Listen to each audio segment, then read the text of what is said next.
This is actually very breaking news that we need to discuss. Samsung is revolutionizing the way you do laundry. There is a flap in your washing machine that you can open and throw your dirty underwear while your washing machine is on, and it will wash that with you. Boys, we finally have the washing machine of our dreams. Yes. That's the worst response I've gotten for a washing machine in my life. What the hell is wrong with you people? Okay guys, welcome to an episode of Digit Discussion where we talk about all the trending topics in technology. And today we're going to talk about IFA. IFA is an event that happens in Berlin. And like the hundreds of bloggers in India, we are sitting in New Delhi, actually Noida. But we do have a colleague Jayesh who is in Berlin and he's feeding us a lot of information, and with a blessing called the internet, we can actually see and apart from feel, experience everything that's happening over there. So, what's the favorite IFA moment so far? Do you mind if I ask you, since I don't know much about this, why is IFA such a big deal? Because Europe was scared that US had CES and Japan has its own trade shows, and Europe was like, we need to have something. Okay, so what? So we have IFA. There is no better way to say it. IFA is just a get together of these companies coming in and saying, hey, you know what? This is what you're not going to get to see for the next 15 years. But here is a smartphone or a smartwatch or a tablet or a laptop you can see in the next 6 months. Now, I've heard there's some like really cool things that are supposed to come out right now at IFA that they're going to see earlier than anywhere else, right? ASUS has done the smartest thing that they could ever have done. They have not launched a Zenfone at IFA. They have not launched a Zenfone 2 Zenfone 2. So how many Zenfones 2 do we have, by the way? Zenfone 2s. We have, I think, 16 of them. So ASUS, if anyone from ASUS is watching this, we have 16 Zenfone 2s. Please innovate on some confusing. names. It's very confusing. Imagine if there was 16 Shauviks. Samir, do you want to buy a phone? Yes. Buy the Zenfone 2. Which one? The 13th one. What does that do? You can make calls, you can take photos. I can do that with my trusted OnePlus One. But you... Selfies. Okay, no, but coming back to the topic at hand at IFA. Okay, so one of the products that actually caught my eye, and I think it's interesting, and of course a statement at the same time, is the Xperia Z5 Premium. Yeah. Now Jayesh had some time to experience the product, and you will see that video up really soon. But until then, we can of course talk about it. It's the world's first phone with 4K. Prasid, why 4K on a phone? I have no idea. Does it make sense? That's what, 800 pixels per inch? Not to me. Makes no sense to me. Really? But does 4K on a television make any sense to you? Yeah. On a television it does. You can actually 55 inch and above, yes it does. So if I showed you a 2K display phone and a 2K and a 1080p phone, would you be able to tell the difference? 2K 1080p, yes I can tell the difference, yes, but it's very difficult to figure out the pixels per inch difference. Yes, it's almost impossible to figure out the difference. So I don't know what difference 4K will make, but yes, if there's one company that can probably make it work, it's going to be Sony. Yeah, but so why do you think Sony has taken this bold step of coming up with this premium high-end phone that's probably going to cost you a gajillion ₹100, which is up to say about 50, 60, 70,000 easy. The world's first Ultra HD smartphone. My laptop started talking to me about that. That's how smart. Yeah, that's how smart the phone is. It judged that we were talking about the phone. Yeah, so coming back to 4K phone, so the biggest thing that we of course talk about is the fact that the higher the resolution of your phone, the more battery it's going to consume, the more RAM it's going to consume, and also the fact that we're not ready for a 4K phone, let alone 4K content. Any thoughts on Sony going 4K with its phones? Because it can. Fair enough. Because why not? Okay, so I mean, see, like Prasid said, yeah, it's very difficult to identify the difference between a 2K display or a 4K display with the human eye. But from what we've seen and from what we've heard, the phone looks absolutely brilliant. Okay. And if it does provide a stunning picture quality, I guess it's worth it. And I would also like it to have some battery life. I'd like to at 6 o'clock in the evening show someone and say, look at my 4K phone. I'm Exactly. hoping it will have some kind of good battery life. Another interesting announcement now that we It also has the Snapdragon 810 by the way. Oh, it has damn the improved version of the Snapdragon 810. It has a chipset that started getting hot, and then they cooled it. Chipset, yeah. And then they cooled it. They were like, we I'm need to really cool hoping the it's going to be a cool phone. Yeah, with a 4K display. Moving on, before IFA started, we had some very, very, very good information for all those of you like Shauvik have an iPhone but refuse to buy the Apple Watch. Android Wear is going to be compatible with iOS, but that's not the topic of discussion. It's IFA. We've seen the launch of the Moto 360 2nd Gen. My God, they revolutionized that damn watch. You know, they put the button from the 3 o'clock position right up to the 2 o'clock position. I mean, have you seen anything more revolutionary? I think what's more important is that the Apple Watch can finally, control a sex toy. Okay, yeah. That was another piece of news that we did. I think Shobik, you wrote that piece, right? Yeah. What's it all about? And was it there at IFA? Like behind this closed has nothing to do with IFA. This has got nothing to do with IFA, but this is. But it's one of those moments. I mean, it might. Like, because they made it, because why not? I mean, they could, so they did. It wasn't enough that you could control it with your iPhone. No, so like you can keep that with the love of your life, and maybe you're at US, she's somewhere in Singapore, and you guys at a formal dinner with her boss. I don't think it has that range. It does. Hardik, okay, we actually have one of our reviewers whose name is Hardik. Hi Hardik, please what's up? Speaking of dildos. Yeah. Speaking. So we were talking about the latest sex toy which came out, which can be controlled by the Apple Watch. You might want to leave now. Yeah. Well. Okay, yeah, so Hardik, you can either join us and sit down. We don't have another mic for you, sorry, so you can sit down and enjoy the conversation. Are we still recording? Yeah. Okay, Hardik is going to go behind and sit with our camera person and our producer who are also laughing, so we think we're going to do a good job with this. But yes, now coming to the fact that at IFA, we actually had rumored at the time of recording this, Samsung still hasn't announced the Gear S2 specifications, but it has been confirmed it's going to run on Tizen. Yeah. Another interesting thing to note is now that Android Wear is compatible with iOS, everybody who couldn't afford the Apple Watch can now afford a smartwatch. So what does this do to Samsung with its Tizen operating system? Can you switch on the washing machine with your dirty underwear with that watch and be happy? You can put your dirty underwear halfway through your clothes being washed into the Samsung's new washing machine. But any opinion on Samsung bringing Tizen in as their operating system for the watch? I mean, it worked for televisions because televisions aren't that interactive with their operating system when it comes to using it, but your watch still is. Yeah. And no, but it does make sense in the sense that Samsung wants Tizen to be out there, to be something that people recognize, because somewhere down the line Samsung does want a vertical ecosystem of its own, just like Apple. So Tizen is obviously not working on phones right now, but that does not mean that people should forget it.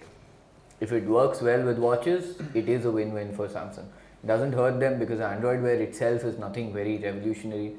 So yeah, it's just going to be one of the many OSs that can run on watches and people will remember. And people eventually maybe they'll put it on a phone and actually implement it properly, where Samsung can be ready to make its vertical ecosystem. Now tell me something, I mean, from the perspective of a user, it seems like a lot of the tech that's coming out is kind of building on something like a little bit faster, a little bit smaller, a little bit wider. Is there genuine innovation taking place at these fairs? Like, is there anything you guys were looking forward to at IFA? At IFA, not really. We all knew that it would be the next smartphone running X processor with Y specifications. I mean, we were really looking forward to the Sony phone because that is the first of its kind 4K smartphone. Practical implementation is something that, you know, Heil Hitler? Oh, okay. This is 4K smart. So even like a 4K smartphone, yeah. I mean, if you have a 4K smartphone, it's not discernible. You don't look at it and the German people are probably freaking out about it maybe, but is it like, you're not really looking on like, yeah, are you? Is it something no, I mean, actually, it's like you said, you can do it, so we're doing it. But is it genuinely something that the user is asking for? It's no. Saying, I need what users are asking for from their smartphones or any gadget that they're using today is battery life, which is the only thing a manufacturer is not going to deliver because they have a secret tie-up with all the power bank manufacturers that they need to sell power banks. Tell me more. I can't. I'll have to kill you. No, but apart from the whole smartwatch, smartphone debacle, Asus has done I think there could be one reason why they put a 4K display on it though. Because Sony has a tie-up with James Bond for the next movie. So it does make like a Bond-like gadget. Yeah. So now it sounds the only person in the world who will have it will be Daniel Craig. Yeah, now I want Fun fact, Varun was actually in a James Bond movie. We're going to actually link, if we can, to another episode that we shot where Varun actually shows himself in the James Bond movie. That is true. I didn't believe it. I still don't believe it because he needs to shave his head and grow a French beard, which he refuses to do for us. And of course, put on that six-pack he had for the movie, which as you can see, he's not going to do for us. That's not going to happen. He came back to India and he said, "Mujhe gulab jamun, sarson ka saag, makke di roti, and what else do you want to eat?" I want paranthas. I want all the paranthas. All the paranthas. That's what I really want when it comes to tech. I want Parathas. I want it to make it easy for me to get parathas. That's my whole idea. But tell me something again, like wearables. That's actually Internet of Things. That's what IFA is big on this time. Okay. Internet of Things. I've heard this term a lot. IFA is big. Samsung actually, the Gear S2 wasn't even the biggest thing in this thing, you know. As he said, they talked about the washing machine. That's IoT. I mean, that is Internet of Things. That's something everybody is talking about. See, it is the next big. I'm but hearing do you? This term, yeah, but do you know exactly what Internet of Things? Exactly. So everybody that's watching this and is asking the question, what is the Internet of Things? The Internet of Things is essentially the ability of your gadgets to interact with you at a more seamless level. So for example, your refrigerator sending you notifications when you're running out of eggs and milk and bread. No, it's actually very serious. That's what they're doing about. When you walk out of your house, your air conditioner, your lights, your television, everything switches off. Your car automatically reaches the driveway if you're living in your house. When you're on your way back from work, when you reach a certain distance, the coffee pot comes on its own. Knowing that you'll be here in 10 minutes, the AC comes on, your favorite television show is recorded and kept for you. It is the most seamless integration of your gadgets in your personal life. And that's the simplest way of talking about the Internet of Things. And companies make it sound so complicated is maybe because like Microsoft has marketing issues with Windows and the number of versions and the prices. Companies still don't know what is going to be the first step of integration of Internet of Things in your house. Home automation technically falls under the preview of Internet of Things. But nobody's going to say, look at your watch and press a button and the blinds will go up, balle balle, we did something great, because that's already done by home automation, but it's still a part of Internet of Things. So again, put simply, Internet of Things is the ability of your gadgets and your equipment to interact with you at the most seamless grade whatsoever. Actually, the biggest application of Internet of Things is not even in home automation, it's in industry. It's in industry, it's on the factory floor where the worker works, you know, and that is where Internet of Things is the most applicable. Things like the Google Watch, the Google Glass actually still have application there. And are we seeing that? I mean, the washing machine is the first step. You're saying this it's going to be in a lot of different products. Yeah, totally. I mean, like you get water purifiers now, which give you indications as to when to fill your water, when to change the candle or maintenance of the stuff. So maybe you don't need it now. Maybe you can fill your own water after you go home, but it does make things a lot more convenient. I mean, I just gave a random example, but imagine when you come home and the way Samir explained, you just come home and you have all your comforts right in front of you. Isn't that great? See, the implementation is already there at very small levels, right? Like sticking with something like gaming, for example, if I leave my PlayStation 4 or my Xbox One on standby mode at home and a new game comes out that I found online on the store, I can actually say download right here. And if the internet is on in my house and both my consoles are on standby, the games will start downloading. Now that was something revolutionary, but with the grade at which technology is moving, all these things seem like incremental steps to us, which is why nobody's in awe of these events anymore. It's more like, हाँ ठीक है, they've done something अच्छा ही होगा, जब आएगा तब देखेंगे, battery life हो जाएगा, you know. So at the end of the day, and it's like that 4K phone. Yeah, it's just going to be super expensive, right? So affordability is another factor. How many people do you know that would spend 60, 70, 80 grand a year on a phone, brand new phone every year? Dude, my best friend is James Bond, man. I know a lot of people who could afford that phone. Once again, we do not believe him, but it is true. Just like my name is also on the credit roll of a film with my face at the age of 6. Which film? I acted in a film when I was a kid. It's Merchant MS 2. You were a kid? He was the MS. Okay, so far with all, another last product to talk about before we call it a day would be the new Asus laptop with a water cooling rig behind it. Essentially, I don't think you can call that product a laptop because it has this really gigantic thing that sticks out of the back, and it's not a laptop. I'm sorry, Asus, that's not a laptop. No, it's powerful and it surely keeps your laptop cool. I mean, it's a cool laptop. Can I stick a straw in it and...